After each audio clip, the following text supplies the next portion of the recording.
first, I was gonna name this video how the enemy tries to distract you by making you feel like a fraud. But that was long, you know? So I was just like, this will get the job done. I wanted to start a YouTube channel, right? And so obviously God is like, go ahead, you're a creator. My human mind is like, okay, what do I have to do to perfect this?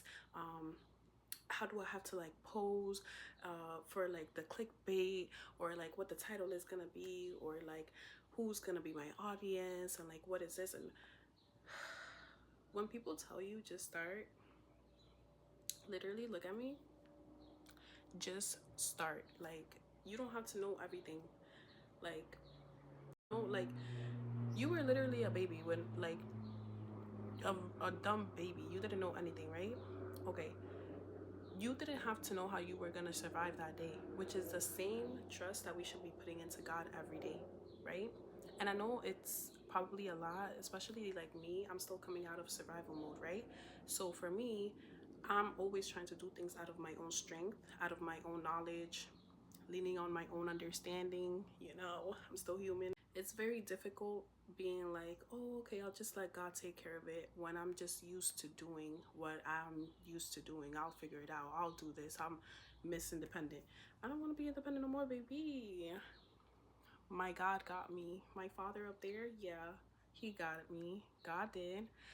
The enemy will try to tell you who you're not, to distract you from where you are supposed to be going, from who you're supposed to become, from who God tells you you are. So I wanted to start a YouTube channel, and I looked around, obviously, because it's like, if I want to be an artist, I'm gonna go look at art pieces. If I want to be a mechanic, I'm gonna go look at cars, right? So if I want to be a YouTuber, in my mind, it's like, okay, let me go watch other people. How do other people do it? Like, how do they create content? So I'm going and I'm seeing like some of them have all of these lights in the background, the whole production team. They have like scripts they follow. They have like this digital everything, right? Like the real deal. Then I saw people, I spent probably like 2 hours listening to this girl. Like, in total, 2 hours.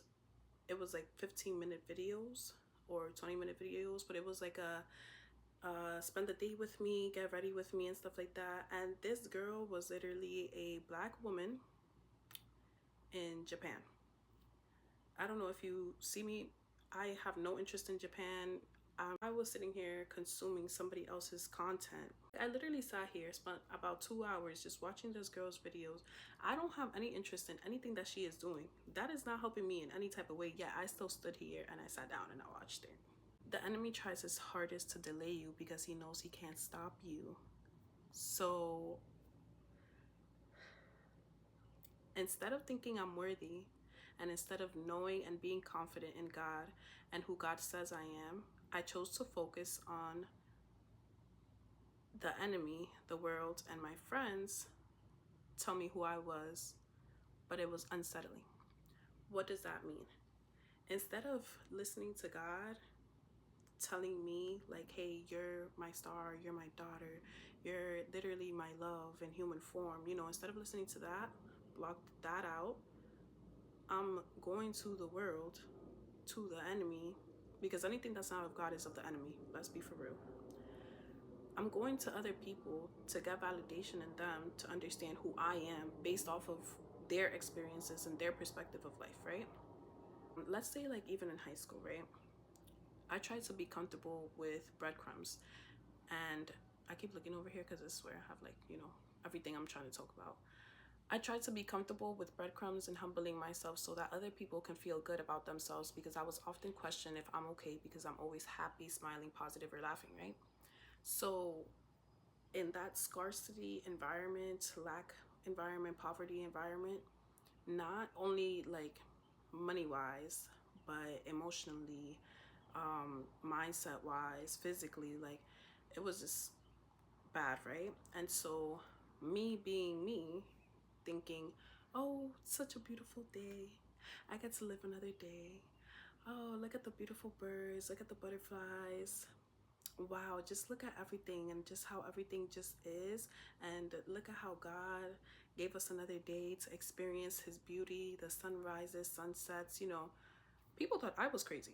They're like, what are you doing? Why are you happy here? There's no happiness here. We're not gonna be happy every day. We want to be mad. We ain't eat good today. We some lab rats. We eating Takis at 7 a.m. You know what I'm saying? At that time, obviously, I didn't know my light that I carried. So I tried to humble myself and contain that for myself.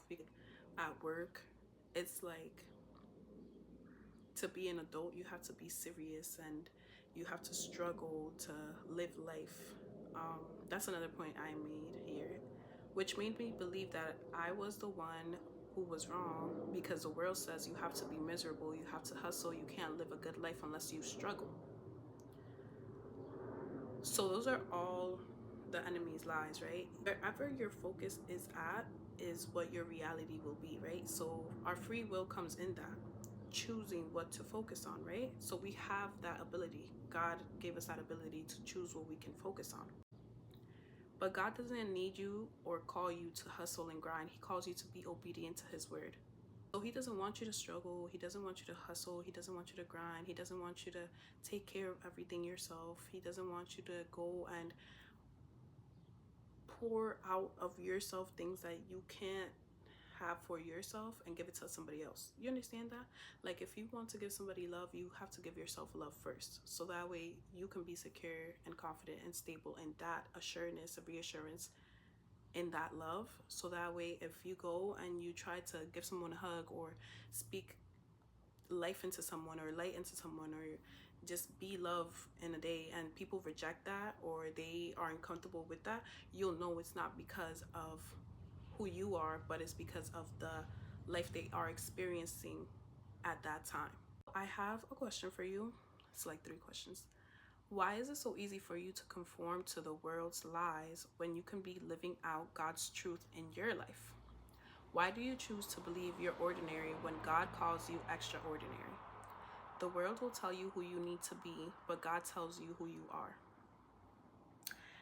That's tea. Clock it. That's tea for me. Remember who you are, who God says you are, not who your parents try to tell you to be in a box, not who the system, the educational system, tries to tell you who you are. Don't be upset because the enemy tries to tell you lies, that you're not good enough, that you can't do this, that you have to perfect this, that it can't happen because of all of this. But what I would suggest you do, anytime that the enemy tries to tell you what if it won't work, you say, what if it does work? Okay, what if this doesn't work? What if it does work? Because if we're doing what ifs, I might as well do it for my, what is that called? My benefit. If we're gonna be talking about ifs and buts, then I might as well do it for my benefit. So what if I do win? The enemy is obviously gonna always try to tell you, what if this doesn't go well? What if this doesn't happen? You're not that person, you're not that guy. But it's up to you to choose who you want to listen to. Do you want to listen to God, or do you want to listen to a liar? I know some of us are used to that based off our exes. But no judgment here. It's all forgiven, you know. Give yourself some grace. Love yourself. Mwah. I love you guys.